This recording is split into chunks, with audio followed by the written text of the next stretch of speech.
Live with CDP, a weekly sports and entertainment podcast live on YouTube, Facebook Live, Twitter, and on audio via Apple Podcast, Google Podcast, Spotify, and Anchor FM. Now here's your host, Chris Palme.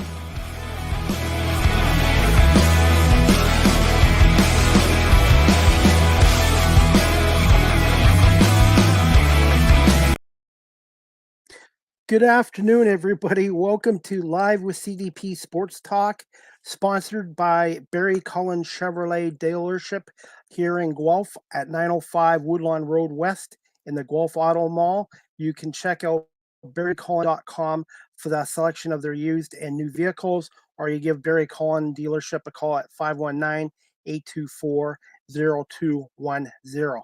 I'm looking forward to season 4, episode 32 of Live with CDP Sports Talk today. My guest is going to be Daniella Ponticelli. I hope I pronounced her name right. She is the sideline reporter for the CFL's Saskatchewan Roughriders on 620 CKRM in Regina, Saskatchewan. She's also their pregame, postgame host, and she's also does some play-by-play work for the Regina Rams football team, as well as the University of Saskatchewan Huskies women's hockey team as well. So really appreciate Daniella coming on today and being able to talk a little bit about her career and also about those CFL Saskatchewan Roughriders and how nice that stadium looks at Mosaic Field in Saskatchewan. So just bear with me, guys, and I'm going to bring on Daniella. Hello. Good afternoon. How are you doing, Daniella? I'm doing great. I absolutely love the background that you have going on. Yes, Mosaic Stadium in the sunshine. One of my favorite places. I do this for all my guests. I use StreamYard. I don't know if you've used StreamYard, but it's awesome for podcasting and stuff like that. So every guest, I try to put a background that identifies with that guest. Well, thank you. I appreciate that. Feels like home. Yes, I was going to say, I don't think you would have liked it if I put the Winnipeg Stadium in the background. No, I mean, I would do BMO that, Field, fine. BMO Field, fine, but not IG Field. You can't do that. No, I was going to say, hey, the Bombers got spanked by Hamilton on Saturday. They did. 48-31. I mean, I'm not surprised. Every team has its days. I was really hoping that would have arrived 2 weeks earlier at the Labor Day Classic, and it was this close. It could have happened, or at least we could have. The Riders could have gotten that win, and I know that's why that loss felt just so much harder on the team because they were so close. So I guess the Bombers, they do have an Achilles heel, and they're not perfect. But again, all the adversity they're facing now is just going to make them even stronger when they get another run in the playoffs. I was going to say this, and I've heard this from some coaches being involved with a basketball league here in Ontario. It's actually a rival league of the Canadian League Basketball League called the National Basketball League of Canada. And sometimes some of the coaches have told me some of the worst things can happen to a team is having a long winning streak, because then the players stop listening to the coaches and they start getting complacent and lazy and developing bad habits. And maybe that's what's going on in Winnipeg right now. And that loss to Hamilton might be a wake-up call for them. Exactly. And you know what? Teams will also say that, right, whenever they do face adversity, that, okay, we're going to take this moving forward as a great lesson. My thing, though, is winning begets winning, losing begets losing. So getting on a win streak is always going to be better than having a choppy up and down season. But if you are having a choppy up and down season, yes, you've got to make the most of it. You got to keep that growth mindset going, and teams will never tell you any different, Chris. So good to hear that, they're also feeling that same way, and they're keeping the growth mindset alive. But win streaks really really are everything. It's really great to see. And of course, it's always a fairy tale if you get to go undefeated into the postseason and then carry that forward. And then a lot of heartbreak when it comes to an end at the very end. New England had that in 2007. They went 18-0, and they had one bad game, and that happened to be the Super Bowl against the Giants. And nobody talks about that 07 Patriots team now, other than the fact that they lost the Super Bowl. Yep, exactly. And at the end of the day, isn't that always the story? Like when you consider, I was rewatching recently the 07 Grey Cup between the Riders and Winnipeg in Toronto. And one of the things that gets me is Winnipeg that season couldn't string together 3 consecutive wins in a row. And they made it all the way to the Grey Cup. So that's the whole point of this, is that it's still really anyone's game as long as you can get into the playoffs, because you just never know what's going to happen. Single elimination. That's why I love the CFL. It's very exciting. I was going to say, wasn't Ryan Dinwiddie the Argos coach on the Winnipeg team in 07? No, he was Ryan Dinwiddie was the backup. Yeah, he was the backup quarterback who stepped in because Kevin Glenn was injured in the final to get them there. So I mean, that was part of it, but you should really, I encourage everyone to watch it back. It's in full. It is on YouTube, and it is a wild game because you kind of wonder how either of these teams made it there. When you're watching the game, everything kind of that could go wrong did go wrong through the first 2 quarters, and then it just magically comes alive in the second half. And I also had to rewatch it because Wes Cates, great running back, he played on a broken foot in that game for the Riders, and now I work with him on the pre and post game shows. So I'm like, I have to rewatch this now that I actually know you and I sit beside you and I get to learn from you. So it's pretty wild. It was a heck of a game. I was going to say, you're my second sideline reporter for a professional football team to come on. I've had Sal Capaccio that came on for the Buffalo Bills with WGR, and now yourself as well. And did I get your last name right? Did I pronounce it right? Because that's what I try to take pride in. Well, yes, I believe so. Ponticelli. Yeah, it sounded great.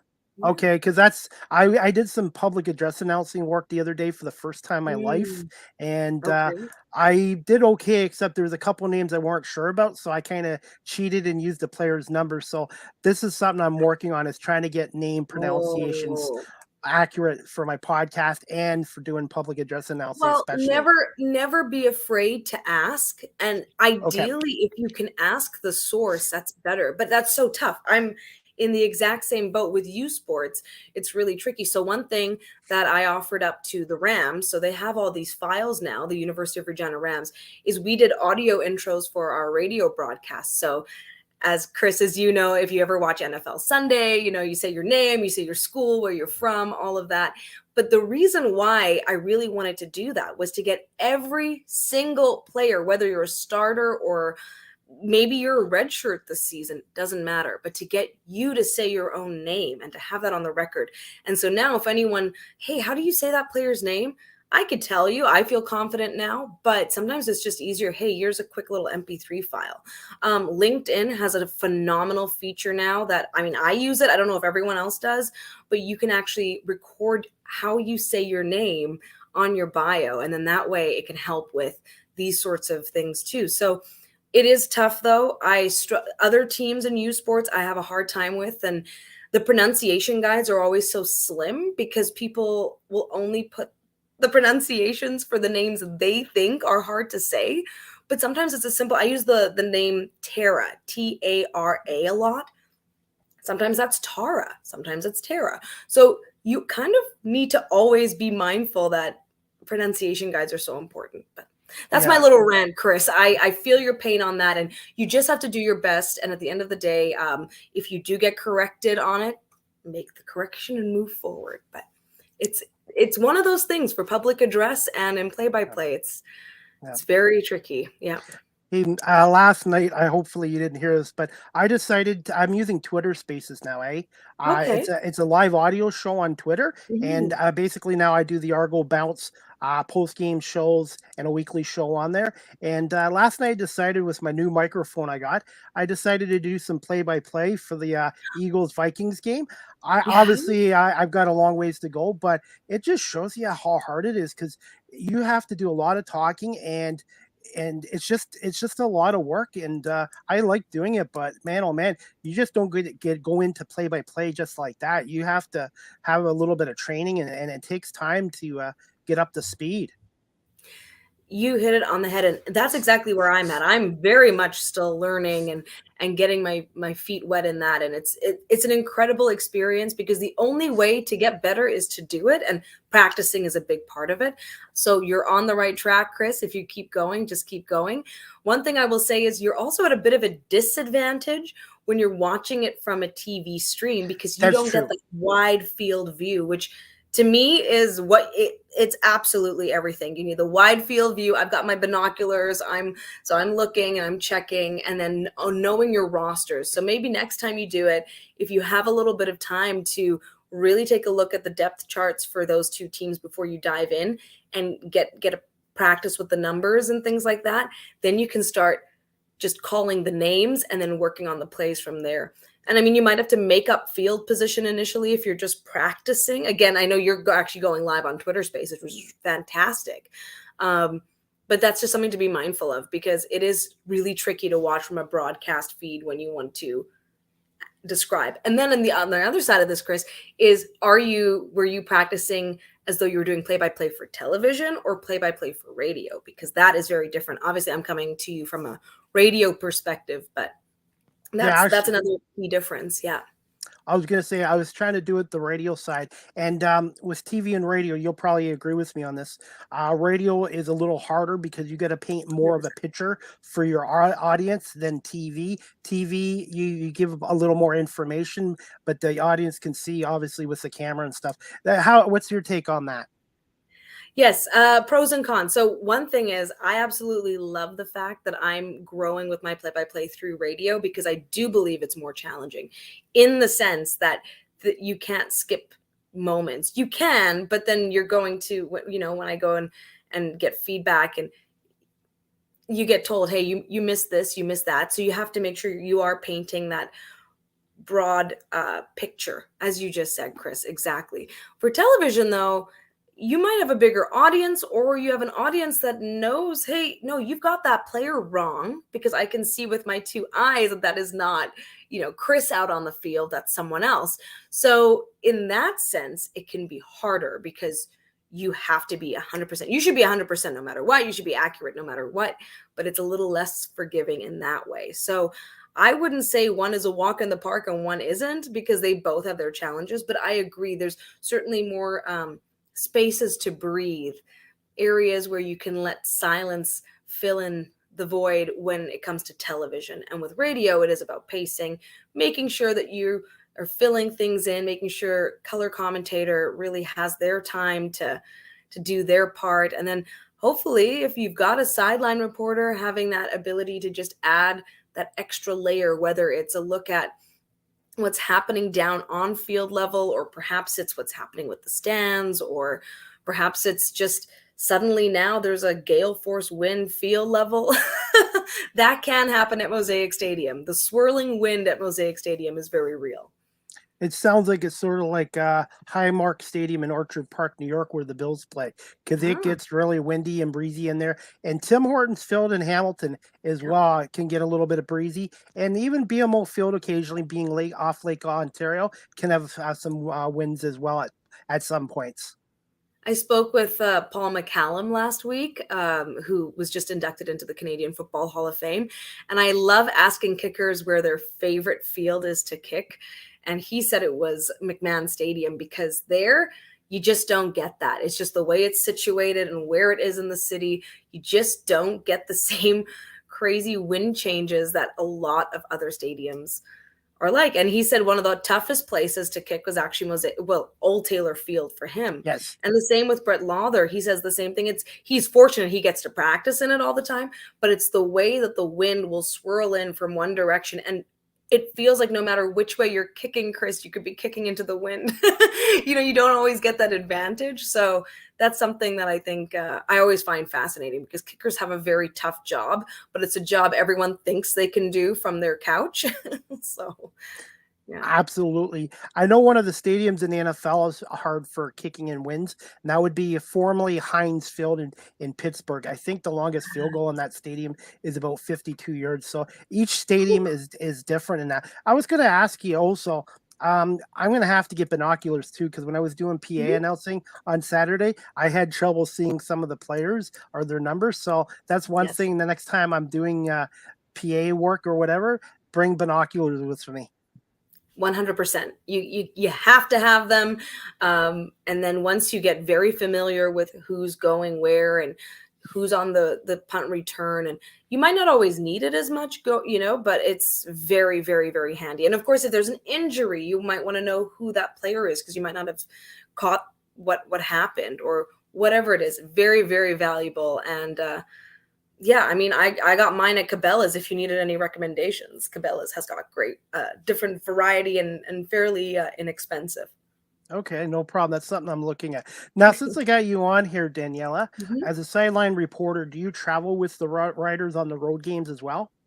So I don't, and that's because of my work on the pre and post game show. So because we have very robust guests and we've got a call-in show, road games, no sidelines, but all home games, yes, sidelines there. So go do the pre-game show from the stadium, stick around, go down field level, do the sideline reporting there, and then post-game run back to the station and take all the callers, which I love taking calls from fans.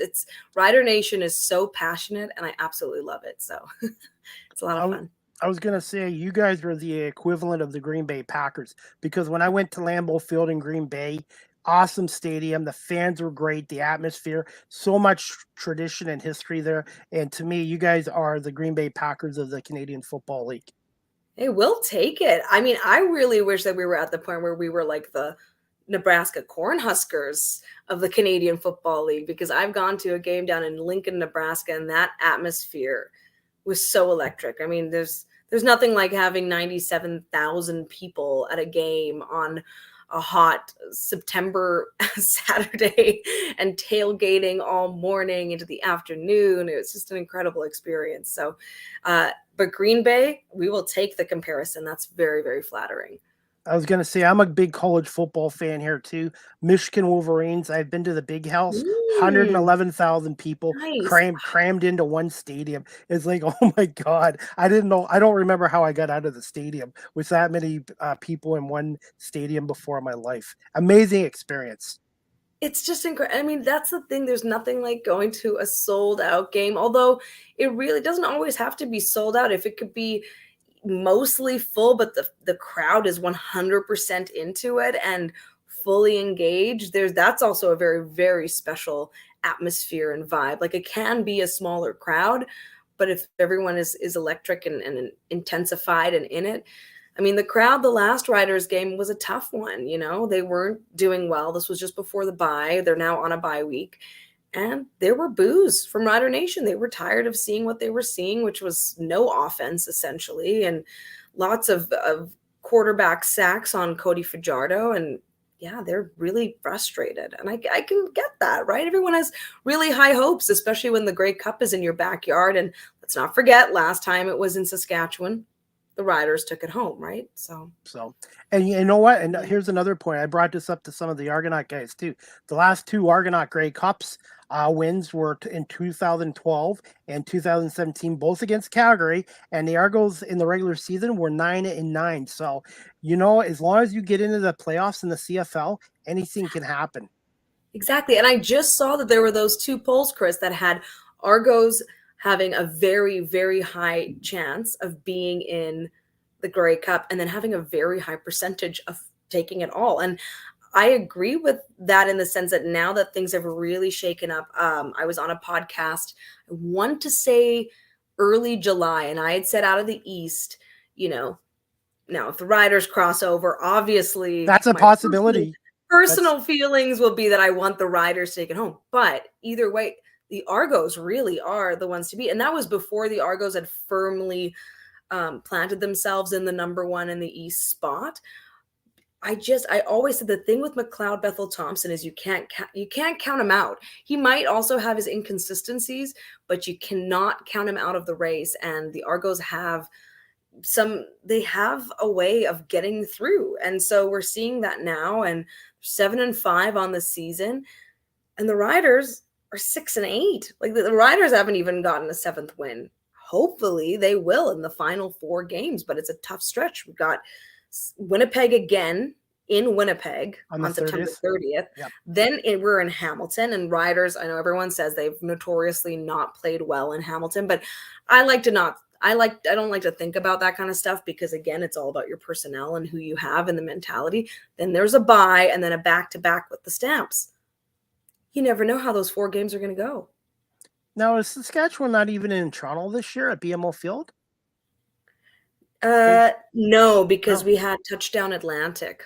Oh yeah, I forgot about So that it was game. Touchdown Atlantic, That was and a then home game. Yes. they came. Yeah, and then they came to us. Yeah, which is unfortunate. It would be really nice to have the Riders in BMO Field. I am so happy. I finally got to go to a CFL game at BMO Field this summer, and that was just because I had some time to go, and it was so much fun. I love it. Great atmosphere. Which game did you go to? Because I was at the Ottawa game, and then I was at the Calgary game recently. No, this one was the first CNE night game. Okay, that would have been. I believe were the Argos playing Ottawa? Calgary? No, Calgary. August 20th. Oh my gosh! I was at that game. That game. That was the game. I know. Yes. Yeah, I was sitting in the end zone seats, but the Argonauts have also one game had me up in their media press box covering the game. So Chris Bilinovich and Mike Hogan, the Argos play-by-play guy, set me up. But I love it. And all I do is I drive down to Hamilton or Burlington, which is near Hamilton, and take the GO train right into Toronto. And it's right there on the CNE grounds. And the sad part is it's a beautiful site, a nice stadium. They got a competitive team, but the Argos fan base over the years has shrunk so much since the late 70s and 80s. It's just sad. Like, they do have about 10 or 11,000 loyal diehard fans, but it's just sad they can't get more people into that stadium. These are going to be discussions, Chris, that every single team in this league has to perk their ears up and consider, because you can't rest on, we've always had a fan base that shows up, or we've always hint in Saskatchewan. Our first and only true sellout of the season was the Labor Day Classic. So that was helped by the fact that you've got the Saskatchewan fans and the Winnipeg fans that are going to come together. Winnipeg has had more sellouts this year, which is phenomenal to see. You want to see that. It's not just the win-loss record. There's so many different factors. I know that the astronomical gas prices early on in the season really hurt a lot of fans who would have otherwise maybe rolled in from out of town. But when you're having to add a 3-hour drive one way to get to a game, which is pretty average in Saskatchewan, I would say. 2 if you're coming from Saskatoon, 2.5. But still, it's a very average range of time and distance to get to and from a game. And then you add that in, and then there's still people that maybe were feeling a little bit off because of COVID. Whatever it is, this is a discussion that needs to be had. And it's scary because we don't want to lose this league, and we need people to go to games. We need people to show up, or we need a different way of approaching revenues and how the league can stay afloat, even if it's not a sellout every game. And I was going to say, I'm an older guy. I was born in 72, so I'm 50. But growing up in the 70s and 80s, the worst thing this league did was black out the games. Couldn't see the Argo games, couldn't see Hamilton games. I could listen to them on the radio, but a lot of the generation that are my age grew up watching the NFL instead of the CFL, and that was a huge mistake back then. And they also need to market. I can't speak for the Roughriders, but the Argonauts, they are not marketed very well at all in Toronto. There's no cross promotions with the other teams that Maple Leaf Sports and Entertainment owns, and they don't seem to put too much money into the team. They got a great facility and stuff like that, but long term, I am concerned about the Argonauts' ability to stay in Toronto, especially when they're probably losing money right now. Yeah, I mean, again, I don't live in that space like you do, but I know you're not the only one that feels that way. There are so many dedicated Argos fans, and you have to be if you're going to show up every week, even if maybe you feel like your team's not getting the love they deserve. It, like I said, it's so tough because even I've worked with the NLL, the National Lacrosse League, and I worked with them Yeah, I worked with them in Saskatchewan. The Saskatchewan Rush also enjoyed. That's my cat. Also Hello. enjoyed a great. She's trying to jump to. Yeah, there we go. Also enjoyed a really great run where they were selling out SaskTel Center, which is the 15,000 seat arena in Saskatoon. That was huge. They were riding high off championships, but it's still, again, everything reaches a plateau, and not everyone is going to keep coming back. So how do you do that? How do you keep energizing people, incentivizing, however you want to put it, to come out and watch your product when it's the middle of winter? This isn't the case of the lacrosse league. The middle of winter, it's minus 30 degrees Celsius.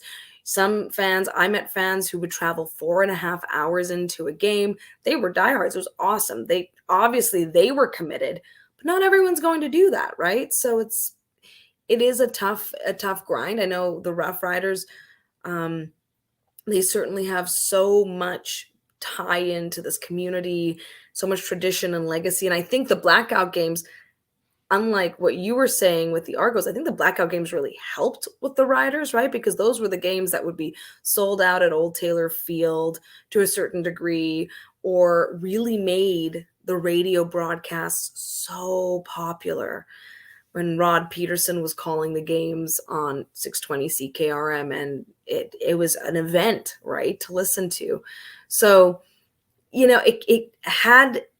sometimes it had the intended effect, other times it didn't. But I don't think that'll ever happen again, Chris. I don't think we're ever going to see a blackout era for television in the CFL, because they know how much it means to brand recognition, to all of that. And now it's just a matter of trying to get players to stay in markets a little longer, so you can have some stars, some franchise stars of your team, some buy-in, and all of that matters, right? That's the beauty of the NBA, for example, is that all of your stars are just like little marketing machines. You're on their own. And then obviously there's lots more money involved in the NBA, comparing a little bit of apples and oranges there. But that sort of thing is not what we're seeing in the CFL. And that does take time to build. I think there's so much discussion about, just try this new marketing thing, or just we should be doing this. Why are we not implementing this?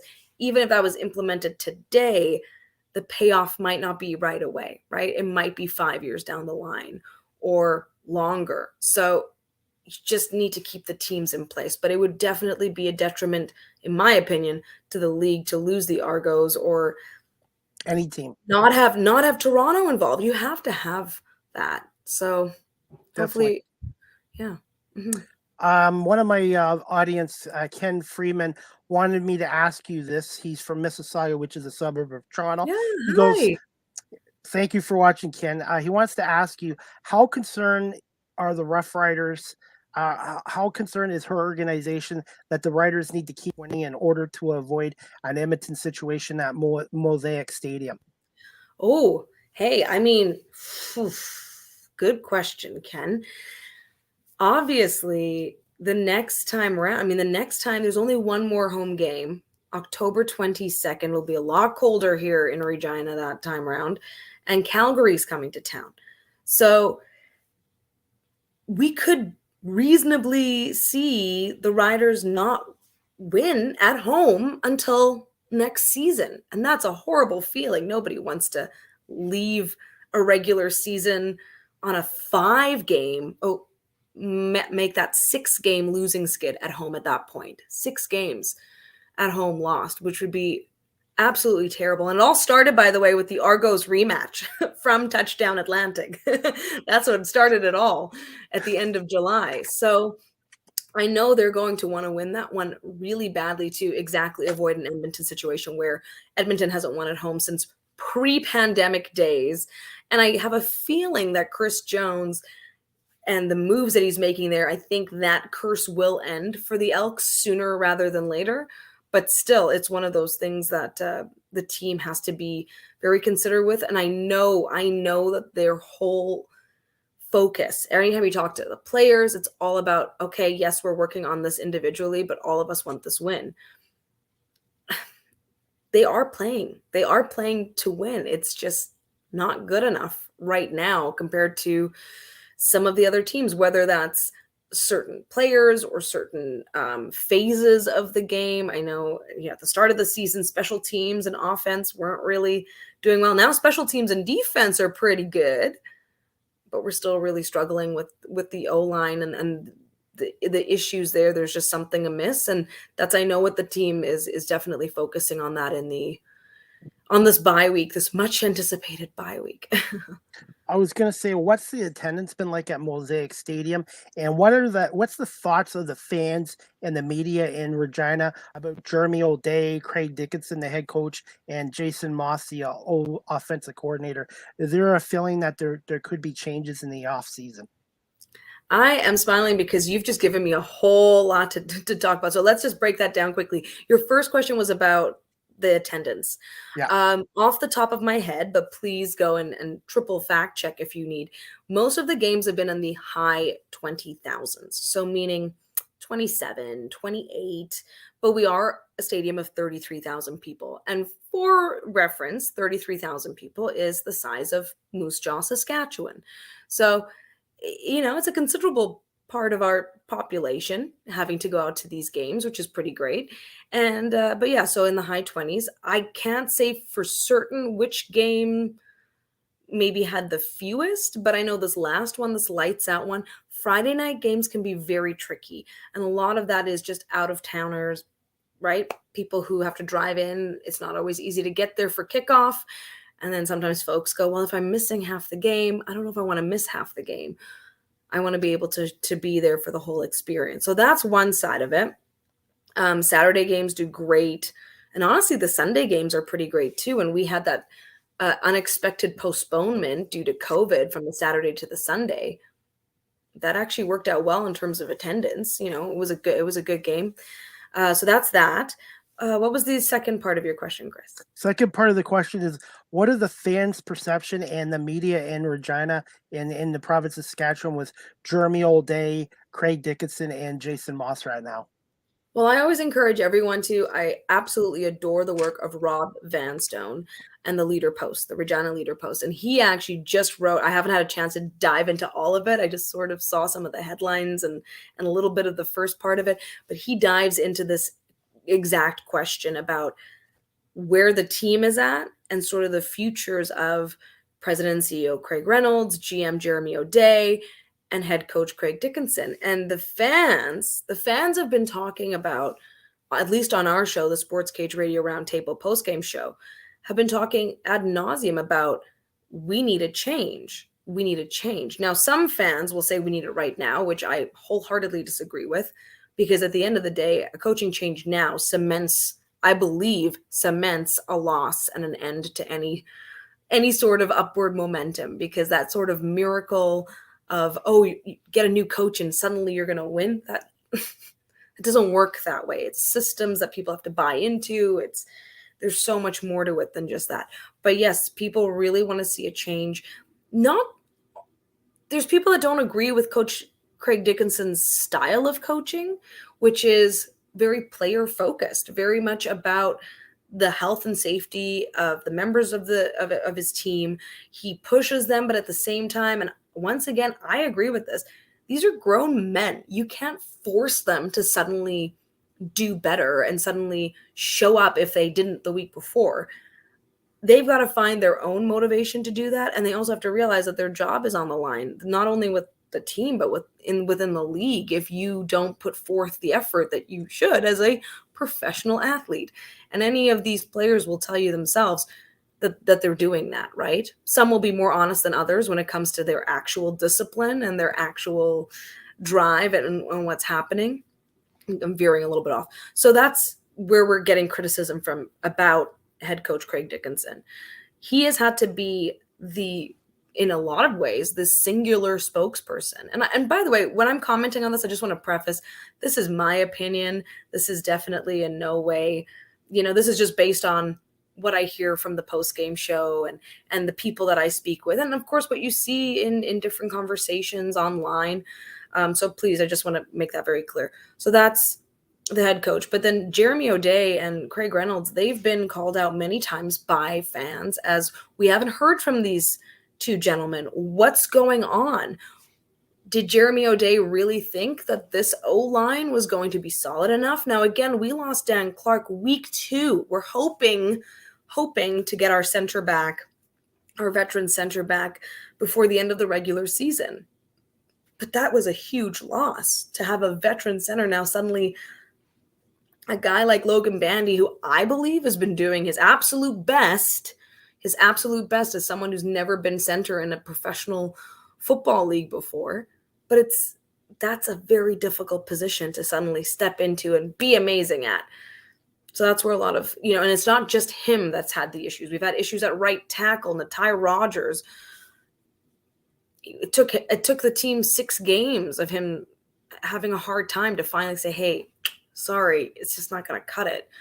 I believe they released him in the first bye. So that's something else to be mindful of. We could see some player changes possibly this bye week.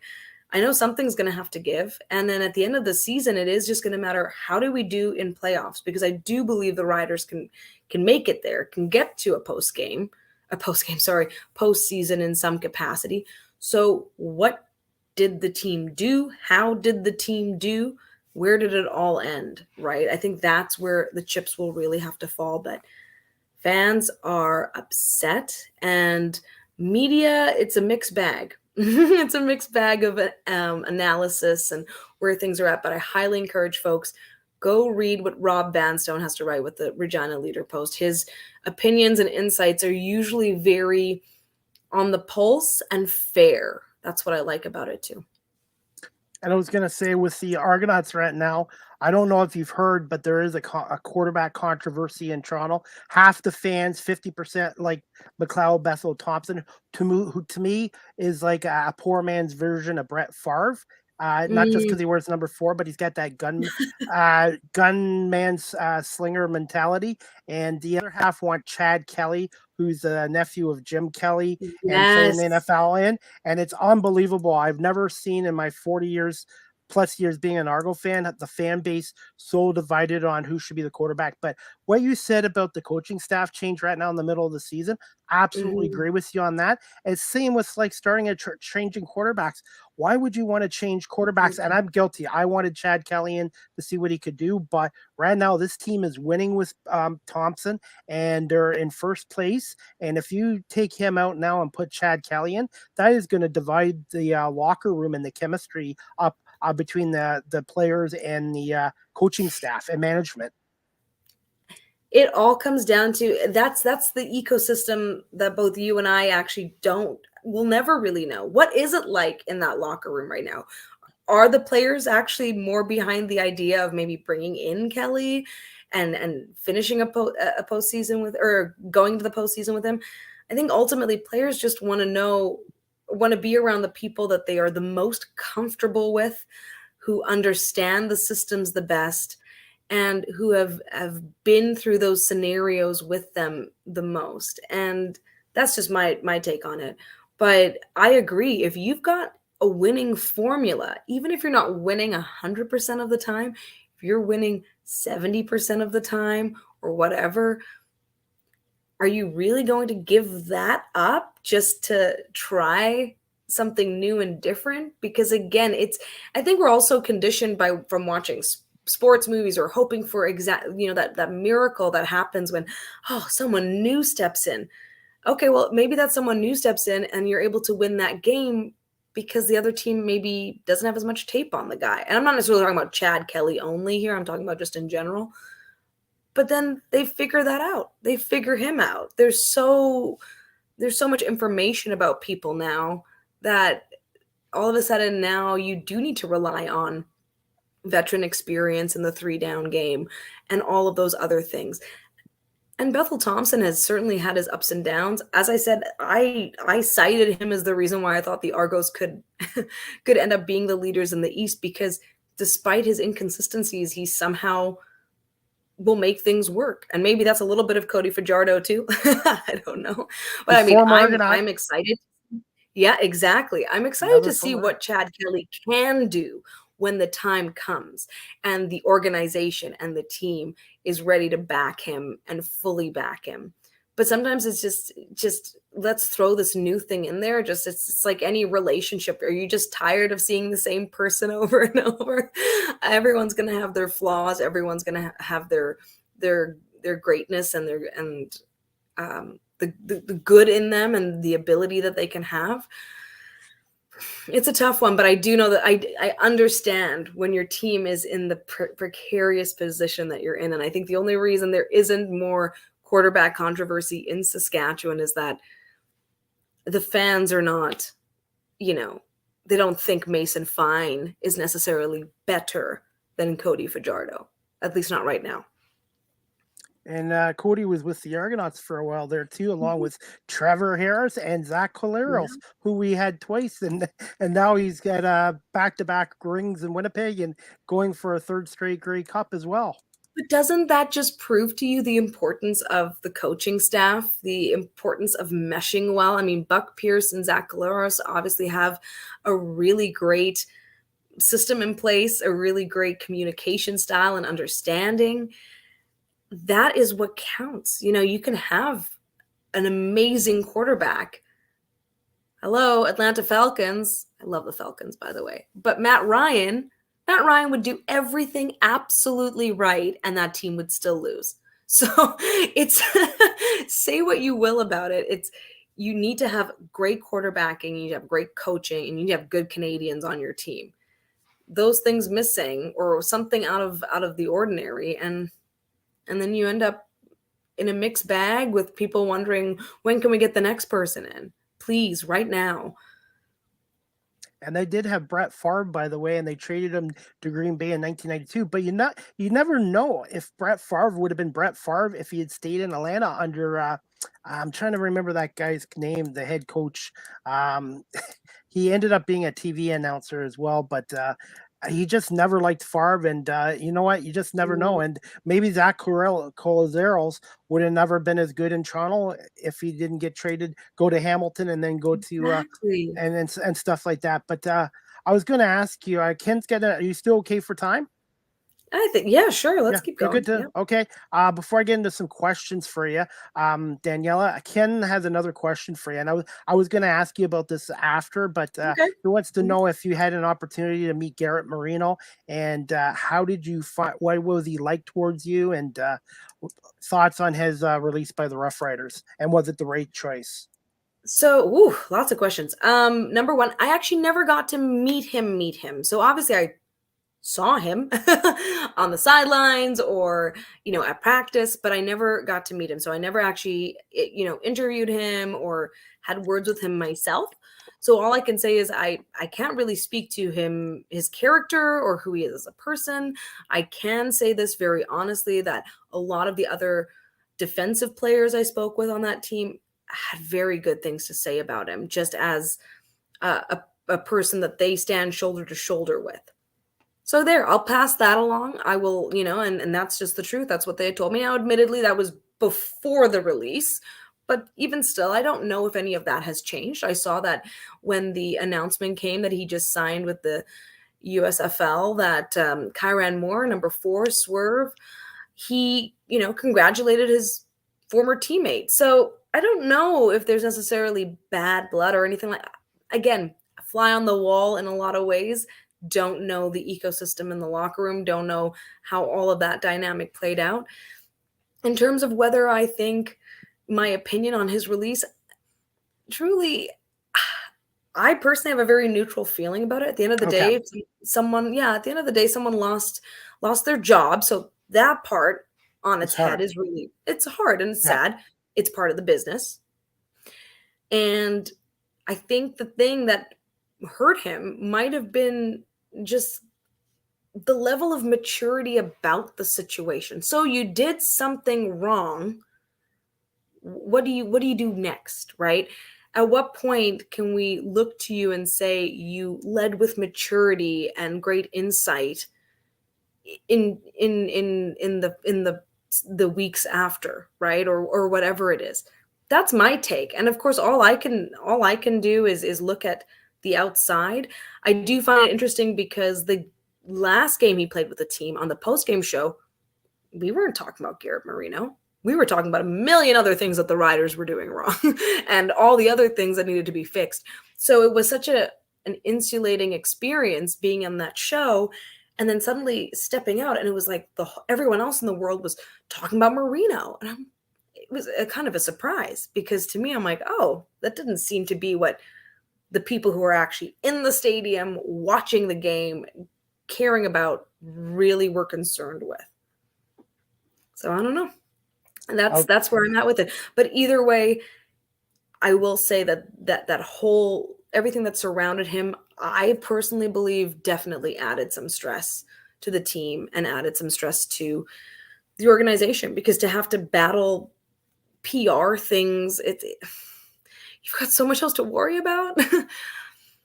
But I don't know. I have a hard time with the release because of when it happened. And I wish I just knew more. I wish I had more answers and more insight into what was it?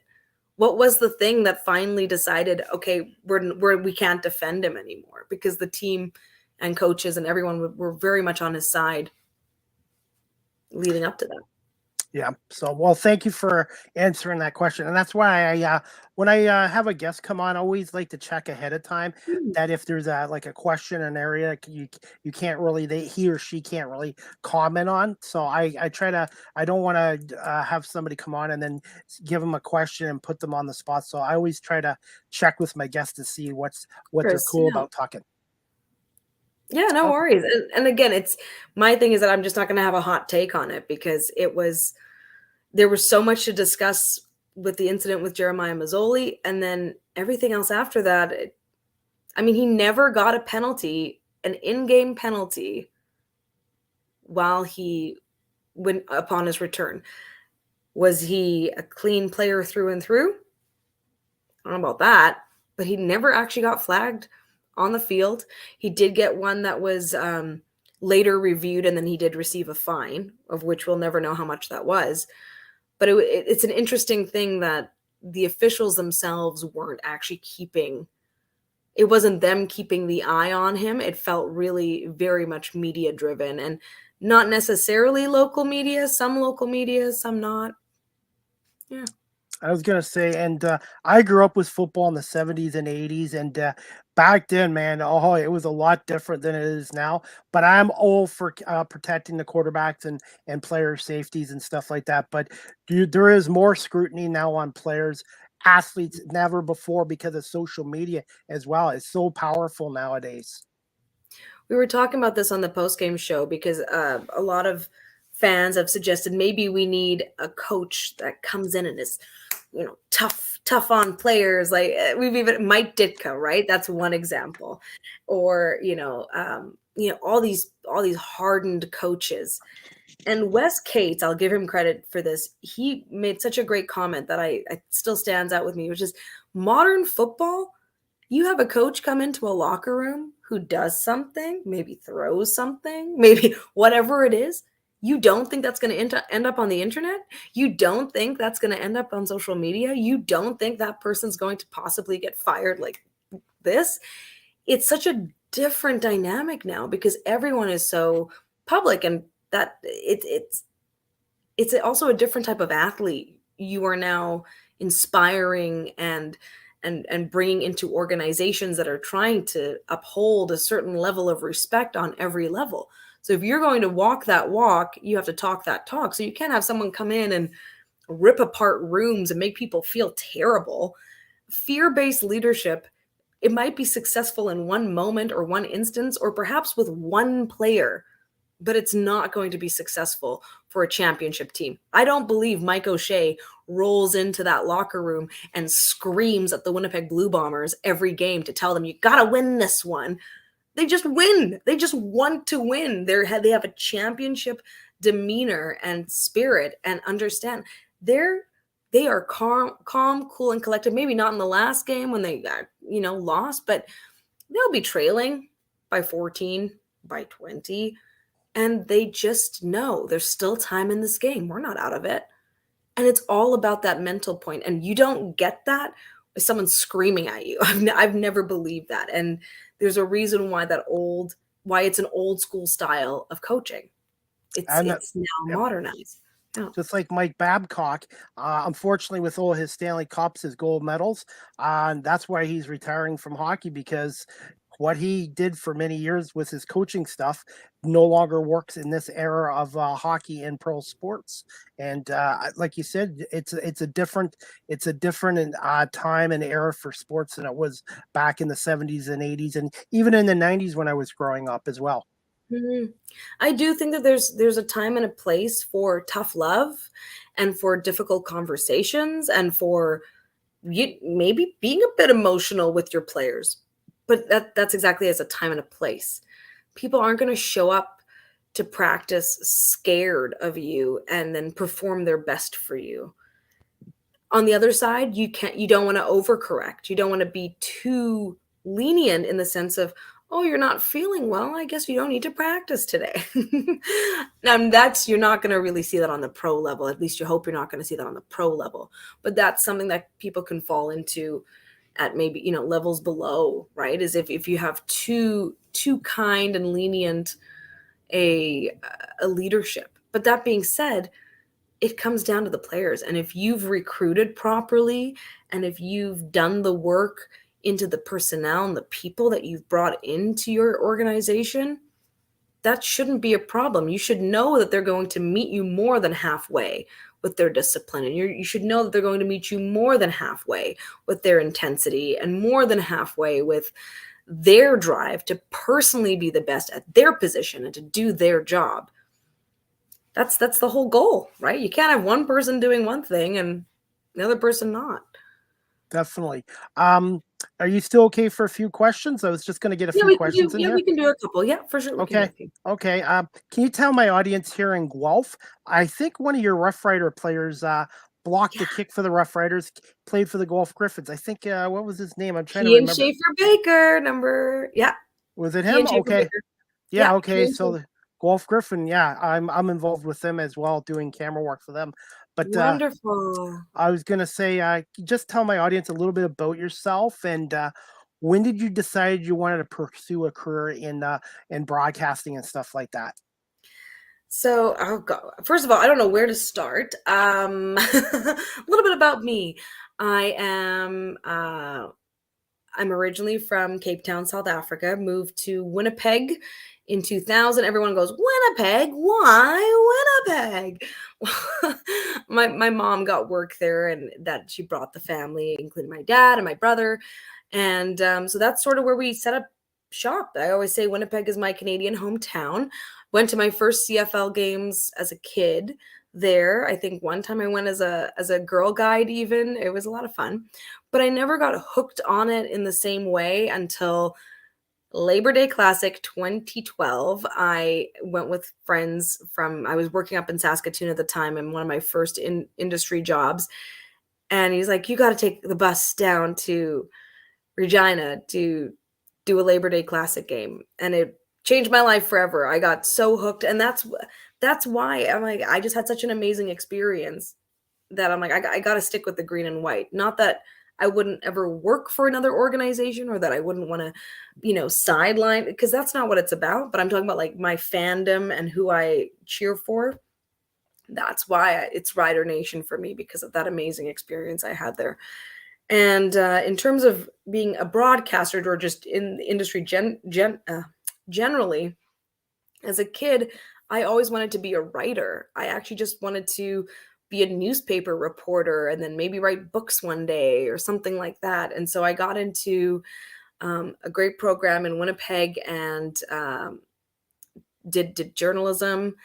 And also, Chris, I'm just worried that my laptop might die. So I'm just letting you know. Okay. But anyway, long story short, I got into that, and that would have been, it's been this year, more than 10 years now working professionally in the industry. And my first job was actually as a newspaper reporter. Then I got into community television, worked there for 2 years in Saskatoon, went to Winnipeg, worked with CTV, got my news skills built up there, came back to Saskatchewan because the heart wants what the heart wants.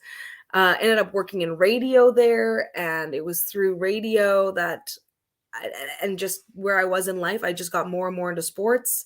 I connected in the sport of roller derby. I started doing play-by-play calling there after I was a skater, and that took me all these different places in the US. Philadelphia, New Orleans, Winston-Salem, North Carolina, Omaha, Nebraska, just a whole bunch of different venues. Actually, I went to Philadelphia a few times. They have a really great roller derby scene there. Montreal, all of that to call roller derby, high-level international roller derby. And that's what got me hooked on it. And I decided to leave news, go work for the Saskatchewan Rush for a season, went back into news on the off season, and thank goodness I did, because the pandemic hit and everything shut down and sports wasn't an option. So I was very grateful that I had news work, and it was then that I did morning show anchoring. So I just kind of got to keep building, right? I'm like, okay, so I've done reporting and I've done lots of camera work and I do editing, but I've never like been at a desk and hosted. So all of that, right? It's just all building. And then it was the game changer for me was getting the play-by-play job with the University of Saskatchewan Huskies for Husky Fan, which is this amazing digital platform, brand new, by the way. Just launched last year. It's already won awards for its sports coverage within the province, which is amazing because it's a small team. It's always small teams. It's like small but mighty, right? And I realized that this is what I want to do. I want to take all those skills that I worked with in news and I want to transition to sports. And the live game day part of it is a big one for me. I also got to work with the SJHL, WHL for hockey. Recently did work with the CEBL, the Saskatchewan Rattlers, but it's the game days for me. And I know that that's not always game day isn't every day, but that's what I love the most. And that's why I sort of set my sights to. It's like, I'd love to be involved, whether it's in the booth, whether it's on the sideline, however, I just want to be around that. I was going to say, and I do volunteer work with Rogers TV here in Guelph for the Ontario Hockey League's Guelph Storm. And I love being a part of a live broadcast. So I'm learning the TV side and I'm also learning the radio side, and I'm doing freelance media work, digital writing, live interviews and stuff like that. And I love hearing stories from my guests as well, because every guest has a story that's new to me, and I have life experience as well. So is there enough juice to ask you 2 more questions? Am I allowed to quickly pop out? Because I realize I can just go get my cord. But just let me pop out quickly and then I can do that. Can you? Okay, yeah. And I can keep talking. I like to talk. Okay, so am I literally just going to jump out of frame and go get that? That's fine. Okay, no worries. I'll keep talking. Anyways, guys, my guest Daniella will be back in a minute. She's just going to get a charger for her laptop, because I was just going to ask her some more questions about her career. She's also the play-by-play announcer for the Regina Rams football team, who just played Saturday night at Mosaic Stadium, and I believe they lost 11-10 to Saskatchewan Huskies. And then the game she covered Friday night at Mosaic as well, the Raiders lost, or the Roughriders lost to the Elks 26-24. So just bear with me, and my guest Daniella will be back, and just having a great conversation with her about her career and her work with the Roughriders and Rams and Huskies and stuff like that as well. So great guest, and if anybody on here has any more questions, feel free to ask. So see, I've learned how to ad-lib and to keep rolling when my guests. I heard you. You did great. I should have also plugged in my laptop. That's another pro tip. Always plug in your laptop. I've done that myself one time, and I almost lost my podcast show because I said to my guest, I'm so sorry, but my laptop's about to die and I need to charge it up. His name was Tim Langdon. Tim Langdon, the Blue Jays public address announcer at the Rogers Center. He was so cool about it. He actually went out and talked for about 2 minutes while I came back, and he was good about it. So I have my stories too. So. All right. What's the next question? How did you end up becoming the play-by-play voice or announcer for the Regina Rams football team, as well as the University of Saskatchewan Huskies women's team? And how much of an adjustment was it to do play-by-play and do hockey? Because it is a fast sport. Oh, it's so fast. I mean, it's fun, but that the learning curve is real sharp. You think you're like, I know what I'm going to say and do. And then all of a sudden everything is happening all at once. And yeah, it's a fun ride.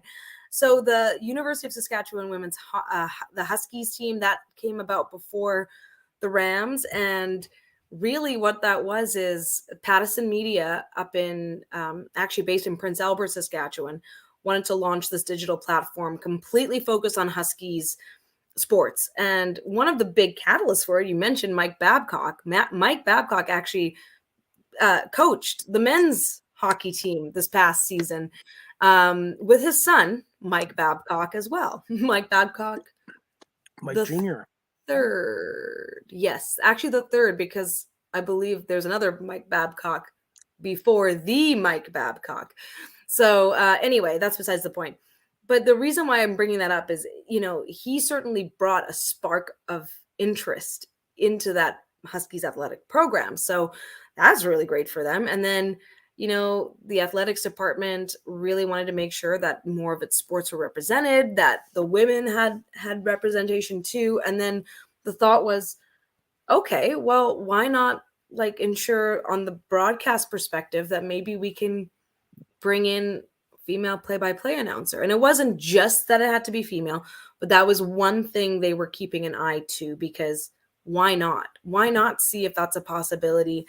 And so it just happened that all of my roller derby work, which I always thought was, just something I love to do, and this bizarre sport is very fringe to a lot of people.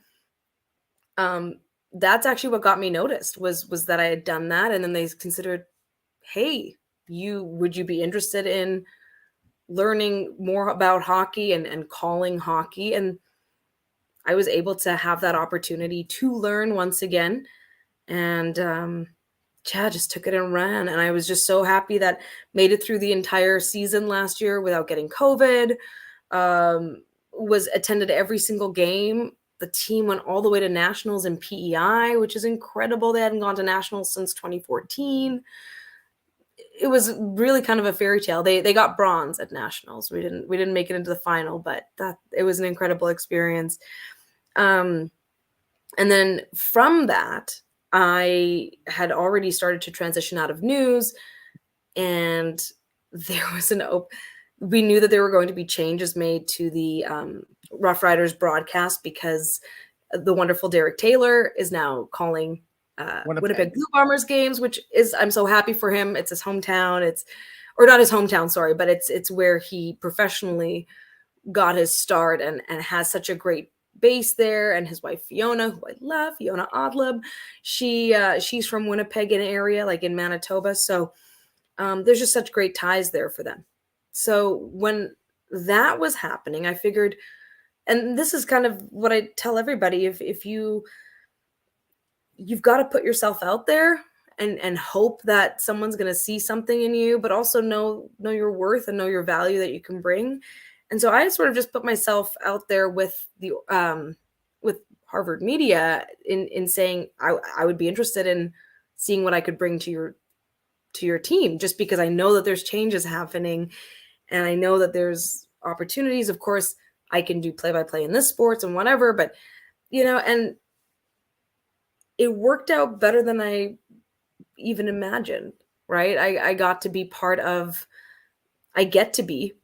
the Riders broadcast because they saw value in my ability to host and my ability to report. And then they thought, why not add that extra part to it? And you can be the voice of the University of Regina Rams for the season because you've proven that you can do a job and get better and learn. And it really is an incredible opportunity, and one I take very seriously. I have to remind myself, it's fun. It's a game sometimes because I just want to do the best job. Everyone wants to do the best job. So that's how it came to be. It wasn't as though it was posted somewhere. There's a lot of misunderstanding in this world. It's not always that a job is just going to suddenly appear and then you apply. It's about putting yourself out there and doing what you can, getting better, and just try to be as authentic as you can be. But that's how it happened. A lot of people want to know how it happened. And that's the short of it. There were lots of meetings. There were lots of discussions. There were, maybe you could do this, maybe you could do that. And then this is very happily how it all came together. Okay, I have to ask you this. Did you have any mentor or mentors who helped you out with play-by-play? Yep, a little bit. Yeah, for sure. I was very fortunate that through Husky Fan, I was able to connect with Chris Cuthbert. I was also very fortunate that I had just local people. To me, he's one of the best, but the great Phil Andrews, who was more than a decade as the voice of the Regina Pats. Incredible hockey play-by-play guy. He was fantastic. When it came to football, I've had conversations with Rod Peterson. I've had conversations with another local guy here, Dan Plaster, who gave me all the depth chart stuff that you need. I mean, Michael Ball has been an incredible resource and someone who provides feedback for me. So yes, I did. And I hope I'm not name dropping. I don't mean to be that way. It is important to know that people they're not just doing this alone, because you can't really do it alone. You need to have at least somebody in your corner to try to guide you in the right direction, because everyone's going to make mistakes, lots of them, and you don't even realize it until you're doing it sometimes. So yeah. I've made some mistakes on my podcast. I've made some mistakes doing live camera work for Rogers TV, but I've also, what's the word I'm looking for?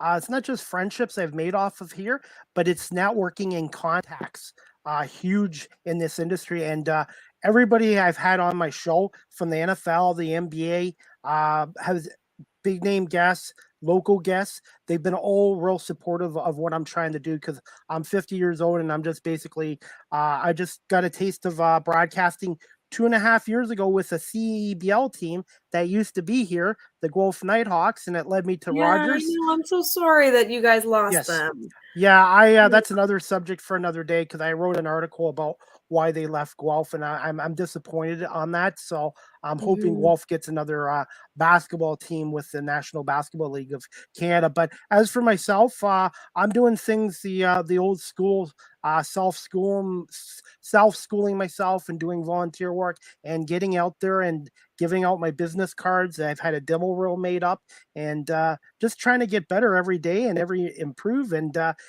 And one thing about this profession, and you can probably say this too, you're going to have a lot of successes, but you're also going to have a lot of rejections. So just don't take the rejections personally, and just try to move on from them and keep working hard and keep improving.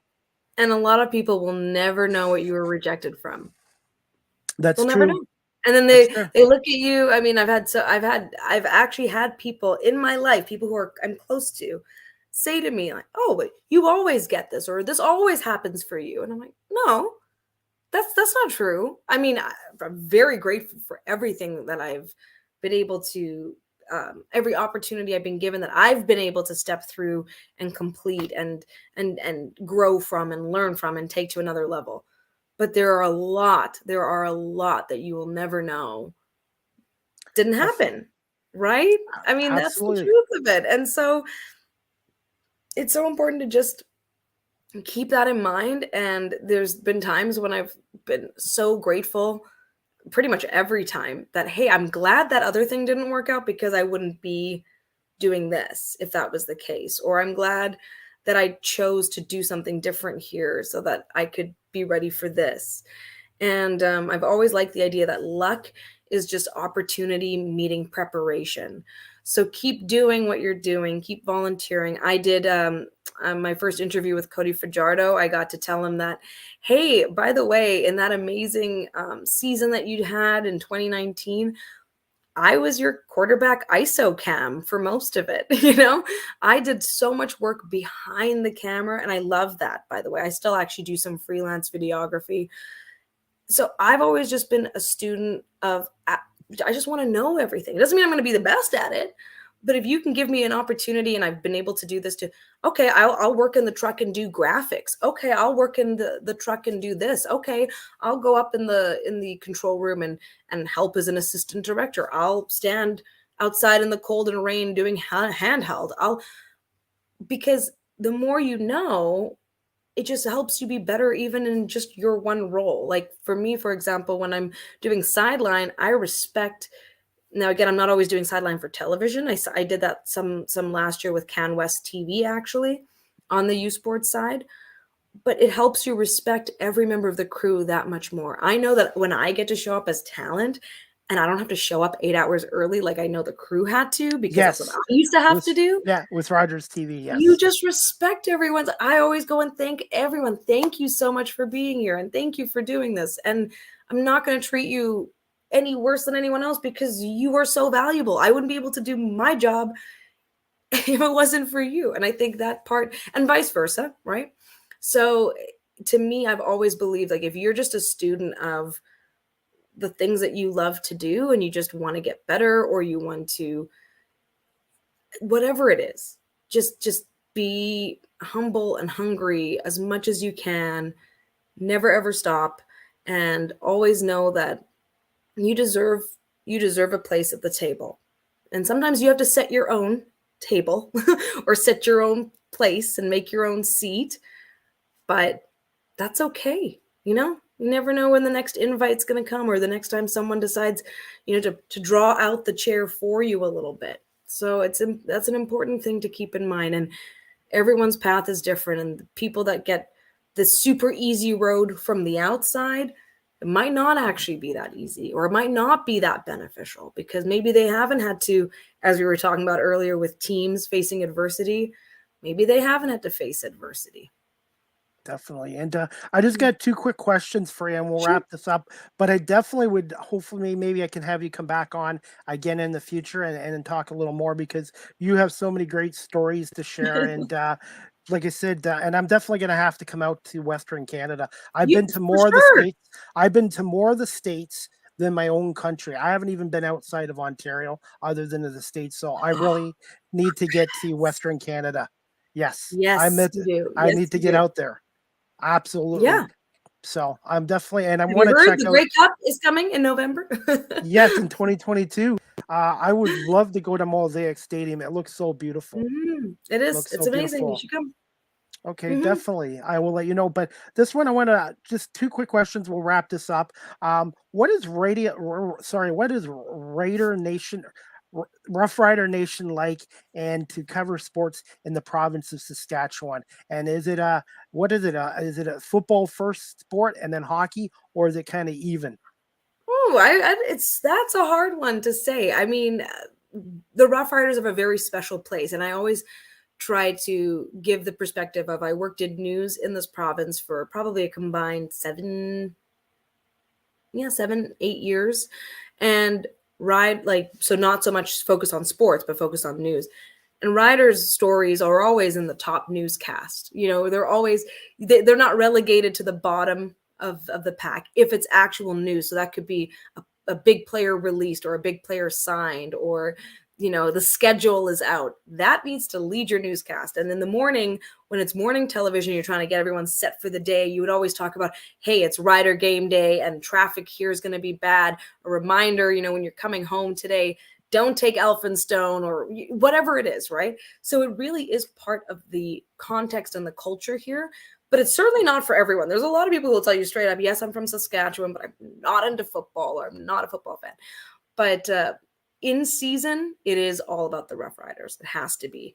When it comes to hockey, it all depends which community you're in. And I mean, I love covering SJHL, the Saskatchewan Junior Hockey League. And you go to some of these towns and cities. The city of Estevan, for example, they just hosted the Centennial Cup, and it was incredible. There were so many, all these teams from across the nation were there, and everyone comes out. And there was, in the finals, I should say, there was one night, it was a blizzard, and people still came out, and there were 3 power outages during the game, and people still stayed in their seats. So it's hard to say. I can't, from my seat where I'm in Regina, say, oh, it's for sure a football place, or it's for sure. And people who are passionate about their sports here are very passionate. And they have to be, because there's always going to be travel. There's always 3, 4, 5, 6, 7, 8-hour drives to go see the teams you know and love. And then the Saskatchewan Rush, they have such a great fan base. They really do. I always think of the fans who drive all the way up from, for example, the town of Beanfate, Saskatchewan, which is very small in the southern part of the province. And that one-way drive is 6 hours, 5 to 6 hours. And they do it. And I've become a fan of the National Lacrosse League thanks to my friend Pat Gregor from TSN. Yes. Pat He's Gregor. amazing. Pat, great guy. I met him 3 years ago at Lambeau Field in Green Bay, and we hit it off. And I've gone to Toronto Rock games and the Buffalo Bandits this past season. Had me come up to their media box. John Gerkler, I think that's his name. Yeah, he had me come up, and I got to cover the Bandits Rock game, and I even did a lacrosse game for Rogers TV here a month ago in Six Nations, which is just outside of Brantford. Yes. And I love the sport, and now it's in my top 5 sports to watch. It's such so a fun. great game. Well, I mean, if you like hockey and basketball, yes. If you like fast sports and you like contact, and I absolutely love it. That's the best blend I can say to describe it on the surface, but I'm not doing it justice. It is really its own beautiful, beautiful game. And I'm here for all the growth, and I'm here for the growth on the female side. It's fantastic. Yeah. I was going to say it's a small world. And it's just amazing how many guests I have. Brendan Shanahan's brother Brian is a Hall of Fame lacrosse player. Brian, he came on my show as well. It was great. Wow. And it's just it's a small world, because it's funny how everybody I have on my podcast show at some point has been involved with lacrosse at some point. And I'm looking forward to the 2022-2023 National Lacrosse League season, and the new team in Las Vegas called the Vegas Desert Dogs, I think. Yep. It's going to be amazing. I'm so pumped. And I mean, I don't know if I'll be getting to work with that league anytime soon, but either way, I'm a big fan, and I loved working for the league and for the team. So it was a blast. I might have to come down to Saskatchewan, not just for a Roughriders game, but a Saskatchewan Rough game. And the thing is, they never overlap, but that's okay. That's true. Yeah. Now, before I wrap this up with my final question, somebody that's never been to Western Canada or to been Saskatchewan, what would you tell them why they would want to come out to Saskatchewan, the province of Saskatchewan? It is unlike, it's just its own little, how do I describe it? I mean, that's a really tough thing, because I'm assuming that this is someone who's from Toronto GTA Guelph area, maybe. Yeah, Guelph. Yeah. Guelph. Yeah, that works. Yeah. It's a different vibe. What a lot of people have told me, people who've come from elsewhere and come here, is that it's a big, small town. So it's very much got that feel of everyone knows each other. There's that sort of intimacy there.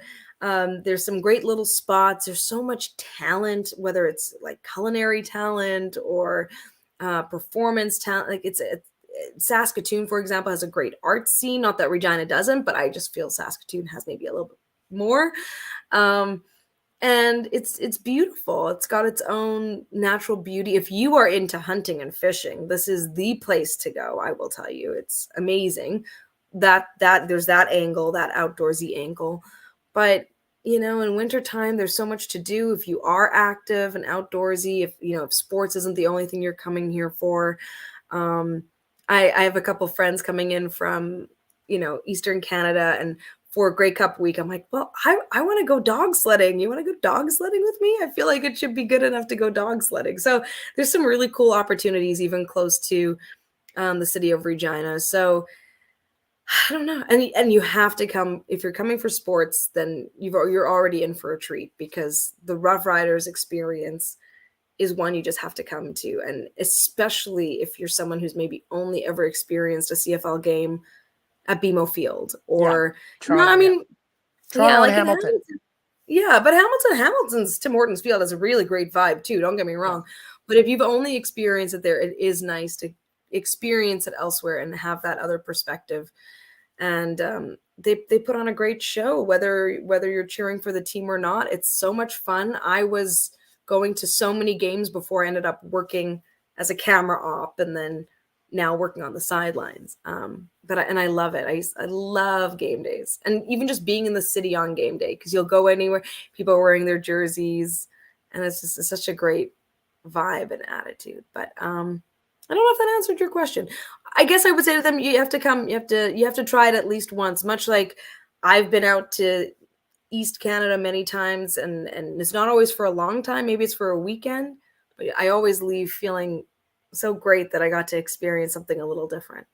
Yeah, Canada, there's so much to do in Canada. And to be honest, like I said, I've been to the States more than my own country, and I really should start coming out to other provinces and to Western Canada, because I've had guests on from Vancouver and Calgary and now Regina, Saskatchewan. Okay, so here's the thing. I'm mostly focused on the Saskatchewan perspective, but yes, there's a whole bunch of awesomeness out on the West Coast. Calgary is a phenomenal city, one of my favorites. You're right by the mountains. You're so close to Banff. I love it. And Edmonton's a gem too. Like I've gone to see some games in Edmonton. Winnipeg is always going to be special to me, and I love what Winnipeg has to offer nowadays, especially in winter. If you're willing to do some things outdoors, try to go when it's like Festival de Voyageurs in February. There's so many cool things. There's like restaurants on the river, the frozen river. It's really cool. Okay, definitely. I'm going to wrap this up because I've kept you more than 45 minutes. My podcast show was originally called 30 Minutes Live with CDP, and then that got scrapped because, unfortunately, I guess in a way it's a good thing. Most of my shows go about an hour, I guess. So some people want me to change the name again to 60 Minutes Plus Live with CDP. Yeah, 60 Minutes Plus is a more valid term for sure. But I apologize if I kept you too long. It's just I really enjoyed talking to you about the Roughriders and your experience in Saskatchewan. And this is my final question. This one is just any advice for anyone, male or female, looking to get into broadcasting, not just myself. And where can my audience find you on social media and your website and your next game with the Rams, I believe, is this Friday night on September 23rd. And then the Riders are on the road September 30th at Winnipeg, correct? All of that is correct. Yes, I'm flying out with the team, with the Rams this Friday to go to Vancouver. They're playing the UBC Thunderbirds. A whirlwind trip. We're going to be out that morning, back that night. So that's exciting. My advice, I'll keep it simple, and I sort of imparted some of it before, which is stay humble and stay hungry. And if you know where you want to go, be okay with the road winding a little bit. So people who think it's going to be a linear path, that bridges will be open for you in a straight road the whole way, it's not impossible. I'm not saying don't expect that, but be willing to go this way or that way or try something different. I mean, I never in my life thought that I was going to be a fully contractual freelance basis person, but the world has changed, right? From where we were when I started my journey 10 years ago professionally. And the days of, you need to be somewhere for 5 years or 6 years before you carve your own path and know that it might wind a little bit, but if you feel in your mind that your compass is headed towards the north that you've envisioned for yourself, keep going. I know that sounds very flowery, but that's my best advice. And you're going to encounter so many people who want to support you and a lot of people who don't want to support you, and that's okay. Just give your energy to the right people and give your energy to yourself. And again, eye on the prize. I'm a big visualizer. And if you envision yourself in the roles that you want and do the work with it, those two things are very, very powerful tools. I do always caution people against just thinking that, if I just say this out loud, that's going to be enough. No, you still have to go through the steps, and you have to be brave, and you have to be okay with being a beginner, and you have to be okay with getting advice and feedback. That's a hard one. That's a hard one because you can work really hard on something and not always want to do that. So That would be my advice. And then I'm just going to keep adding layers to it, Chris. Where you can, as much as possible, try to be you, be genuine and authentic, so that if people don't like you at the end of the day, all right, well, not everyone likes everyone, but I know that I can lay my head down on my pillow feeling good about the person I was or the broadcaster I was today, because I was speaking from a place of genuine belief, whether it's in myself or in my team or in my opinion. Yeah, be kind. There you go. And great advice. And it took me 2.5 years, but I finally got my first local GM sponsorship of my podcast as well. Amazing! Congratulations! Yes. Thank you. See? And I have an underdog mentality, because people, I still have some naysayers say, "Oh, you're 50 years old, you don't have the schooling." But you know what? I'm not against schooling in that, but I just like to prove people wrong, and this is something I have a passion for. And since the pandemic in March of 2020, this is my 197th episode today. Wow! Well, I've been very lucky. Thank you. And it's amazing. And you know what? It's the guests that make a podcast. I'm just the host. I just ask questions. People want to see the guests, and I've been very fortunate to get people such as yourself to come on. And like I said, I'm definitely going to have to come out to Western Canada, and I think the first province would have to be Saskatchewan. Well, definitely come by, and you'll have a good time here. You'll have a good time, and you'll probably meet some more podcast guests that you want to have on. So there you go. Definitely, I'm always looking for, and booking guests is a full-time job itself. Yes, it is. That's why producers make good money when you're, and that's a great skill to have too, which is why when people say, I want to be on air, well, have you tried producing? Have you tried going that way? Because sometimes it's like learning that foundation makes you better in everything else, right? Yep. And I'll just put your social media on here. Sorry. Yeah. So it's simple. My website is DanielaPonticelli.com. The spelling is there. That really is more of just a place where I put some of my work. There is a contact button there, but really best way to reach me if you do want to connect is Twitter, actually. I do have an Instagram that's public too. And then my Facebook is definitely not what lots of people want to add me on that. And don't be offended if I don't. My rule is if I haven't met you in person, I'm not adding you to my Facebook. That's just a me thing. That's a privacy thing. I'm not posting any hot takes. Actually, most of the stuff I post on there is stuff I'll post on Twitter or my Instagram anyway. So really the best place to connect with me, especially on sports, is Twitter. And then through Twitter, you can find ways to reach me just like you did, Chris. So there you go. Yeah, definitely. But I was going to say, thank you so much for coming on live with CDP Sports Talk today, Daniella. And definitely, I'm going to, hopefully we'll have you on again and as a guest again, maybe just before the Grey Cup. How's that sound? I would love that. And then I can tell you all about what we're doing in Regina for the Grey Cup, because there's so many cool things. Oh, I'm so excited. That would be great. And I was lucky to go to a Grey Cup in 2016 in Toronto, where Ottawa upset Calgary, and it was a great experience. And I can't imagine what it would be like in Saskatchewan for the Grey Cup. Well, don't tell anyone, but this will be my first Grey Cup. Oh, wow. Congratulations. Live. Yeah, okay. Live. So that's going to be exciting. And I won't be on the sideline unless the Riders are in it. Hey, as long as they make the play, any team in the CFL that gets into the playoffs, gets hot, gets a little bit of luck on their side too. You just never know, because like I said, the Argonauts, the last 2 Grey Cup wins, 9-9 in the regular season, which isn't really that great. Exactly. So, exactly. But okay, just give me about 15 minutes after this podcast is over, and I will have it downloaded to my audio platforms, Apple, Google, Spotify, and that. And I'm looking forward to listening to this later on. I do this with all my shows, but thank you so much, Daniella, for giving me an hour and a half of your time. And I will definitely let you know when I can come out to Western Canada and go come to Mosaic Stadium. And I want to say best of luck to your Regina Rams and your Roughriders. Thank you. We need it. We need all the luck we can get. Thanks, Chris. Okay. Well, you have a great rest of the day, and we'll keep in touch with you on Twitter then. Sounds great. Thank you. Thank you so much, Daniella. Have a great day. Anyways, guys, I hope you enjoyed my podcast today with Daniella, and I really appreciate her coming on.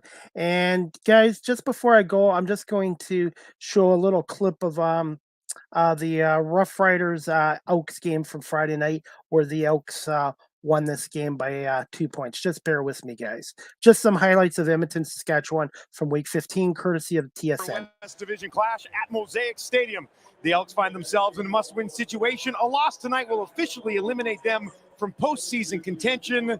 The Riders, on the other hand, looking to bounce back after losing the Labor Day Classic and the Banjo Bowl to the Bombers. 2nd and 7 for Fajardo. Hickson slides back into the right of his quarterback. Fajardo over the middle again, and another completion back to McInnes. Fajardo now empty backfield. Steps up in the pocket, takes off on the run. Now fires it ahead. He's got Schaefer Baker for a first down. Moving well for a guy who might have been sleeping on one of those small benches in the delivery room the last couple nights. Fajardo now. Quick feet again. Nowhere to go. Eventually will push ahead back to the line of scrimmage. Get the Riders on the board. Just under 87% on the season, and no problem here. 2nd and 13 for Fajardo. A big chunk here is what he needs.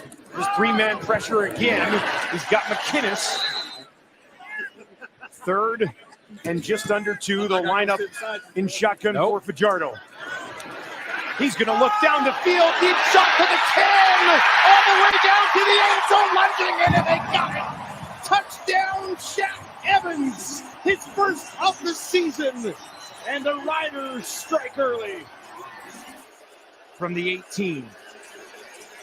Near side, they'll get into the hands of Dylan Mitchell, and Mitchell's going to go up the sideline. Per carry so far, he's been throwing the ball 10 times, caught it every time. He's been a great addition so far. 3 to the right, 3 to the left. Some pressure coming on Cornelius. And now he's going to take off. He's got a ton of room. Cornelius out to the 50, and now he finds some room on the far side, and he's still going. The big fella, it's going to rumble down inside the 20 and eventually be taken down. Castillo. 2 for 2 last week, 81.3% on the season from the right hash. Little chip shot and do what you want, essentially.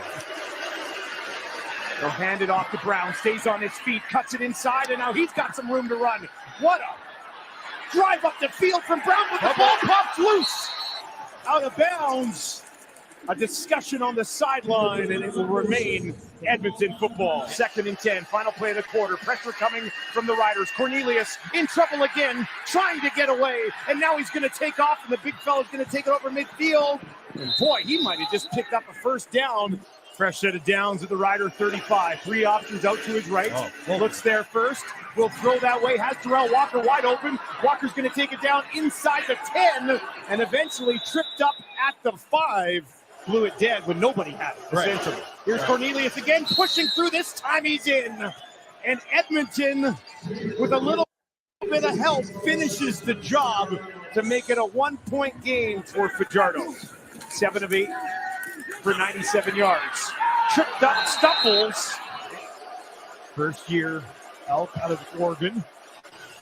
Early movement here against that line. They're going to look down the field to Mitchell. Cornelius drops it in down to the 30, to the 20, to the 10, and he'll take it home for a touchdown. Oh, boy. 77 yards, but this one likely coming back, although Cornelius says it's going to count. And well, he's celebrating, and he was back there talking to the official. Offside, Saskatchewan number 6. Oh, there you go. Penalties declined. Result of the play is a touchdown. 1st and 10 for the Riders in Elks territory. Fajardo wants to be throwing again.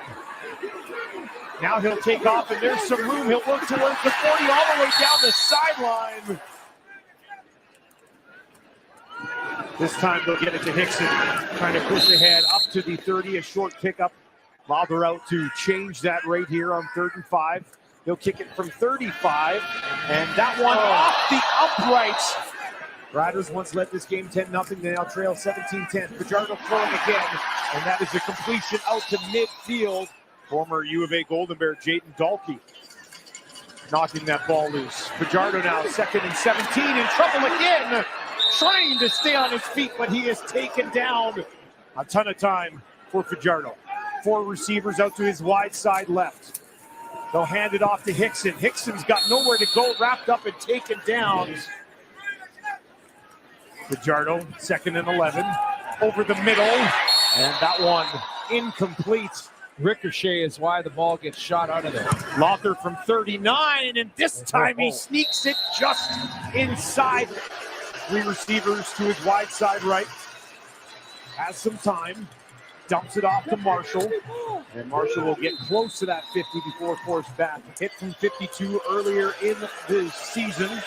This will be from 51 on the left hash. It is up. It has the leg, and it's off the upright again. Riders working from their own 44.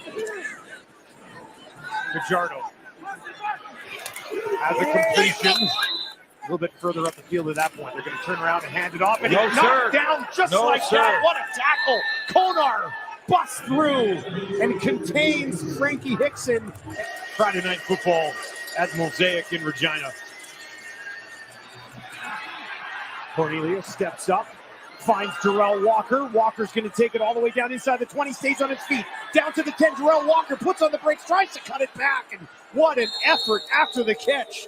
Empty backfield this time for Cornelius. 4 receivers out to his left.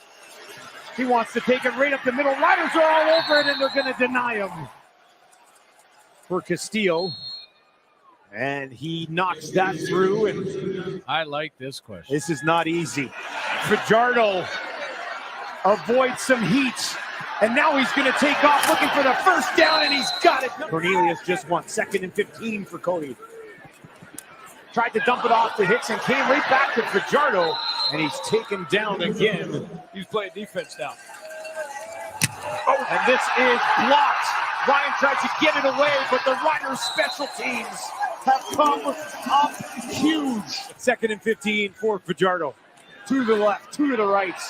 Steps up in the pocket, looks towards the end zone for Shaq Evans, and it's incomplete. This time Gady was there. 38, right hash. That one is up, and he misses it to the left. 2 misses tonight for Lothar. How come nobody told me this? I've been horrible at golf for 30 years. Here's Brown. He'll take it out to midfield, and a nice pickup on the ground again. 2nd and 10 now.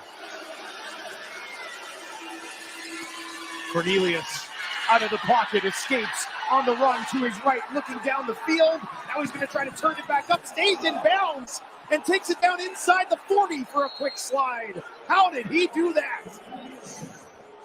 Well, Darnell Sankey thought he was going to step out of bounds when he's a chance for redemption here. 40 yards from the right hash for Castillo. 14 points. I had to wait for that one. Here's Fajardo now. Got to get this offense moving, and he's got a completion. 15 of 18 on the night. Fajardo, pressure coming from behind, takes off to his right, stays on his feet, cuts it inside. Now trying to jump ahead for a first down. This one 35 from the left hash, and he sneaks that one home. 3 left, 3 right for Fajardo. Looks to the left. Tevin Jones will come back and get it. Jones is going to take off on the near side. He stays on his feet. Tevin Jones down inside the 30, and a huge play. Slide over by their quarterback. Fajardo waits. Now down the field. Tyron Moore's got it, and he's inside the 10. Simply got to have it here. 3rd and goal. Down 6. Just over a minute to play. 3-man pressure again from Edmonton. Fajardo to the end zone! Touchdown! He finds him. Welcome back, Lennius. His first of the season could not have come at a better time. To the right of Cornelius. Cornelius with pressure coming, gets it away just in time, and he's got a completion on the near side of the field. Goes back to Darrell Walker, and the veteran receiver hauls it in just outside the Rider 40. Late on the road at Mosaic. Snap is good, ball is down, kick is up, and he got it for the lead. Castillo knocks it home from 48, and the Elks go on top 26-24 for the first time in over 2,500 days. Anyways, guys, that clip was courtesy of the CFL and TSN, and the Elks pulled out a 26-24 win over Saskatchewan. Guys, I'm going to wrap this podcast show up again. I want to say thank you to my guest, Daniella Ponticelli, for coming on today. She's the sideline reporter for the Saskatchewan Roughriders, post-game host, and also the play-by-play voice for the Regina Rams college football team and the University of Saskatchewan Huskies women's hockey team as well. My next live with CDP Sports Talk, sponsored by Barry Cullen Chevrolet, 905 Woodlawn Road West in the Guelph Auto Mall. Check out barrycullen.com or call them at 519 824-0210. Again, thank you to Barry Cullen for sponsoring my podcast show as well. My next show is tomorrow, Wednesday, September 21st at 2:30 p.m. Eastern with my guest, Will Brown, the general manager and head coach of the basketball league, the TBL's Albany Batoons. I'm looking forward to speaking to Will Brown about his college career coaching in the States and now with a professional basketball team, the Albany Batoons, who were one game away from winning the TBL championship this year. So that show tomorrow, Season 4, episode 33 will be at 2:30 p.m. I typed in 3 p.m., but it's 2:30 p.m. tomorrow with Will Brown from the Albany Batoons, and I'm looking forward to speaking to Will about his great basketball career, coaching in college and now with the Albany Batoons as well. And as also, guys, I'm going to wrap this podcast show up. I'm just going to let you know with my podcast, all my shows, here it is. Live with CDP, the audio version is downloaded to Google Podcasts, Anchor FM, Apple Podcasts, Breaker, Pocket Casts, Radio Public, Spotify, Castbox, and LinkedIn. And I want to say thank you again to everybody watching this podcast live on my YouTube channel. I'm now up to 130 subscribers. Thank you so much. And Facebook Live and on my Twitter page as well. So, all right, that's about it, guys. I'm going to call it a show for today. But again, thank you to Daniella Ponticelli for coming on. And I'm hoping to have her back on as a guest, hopefully maybe in October or November, just before the Grey Cup takes place at Mosaic Stadium in Regina, Saskatchewan in November. So again, thanks again for Daniella for coming on, and look forward to my next show tomorrow with Will Brown from the Albany Batoons. I hope everybody has a great night, and we'll talk to you tomorrow at 2:30 for another edition of Live with CDP Sports Talk, sponsored by Barry Cullen Chevrolet dealership at 905 Woodlawn Road in the Guelph Auto Mall. Good night, everybody.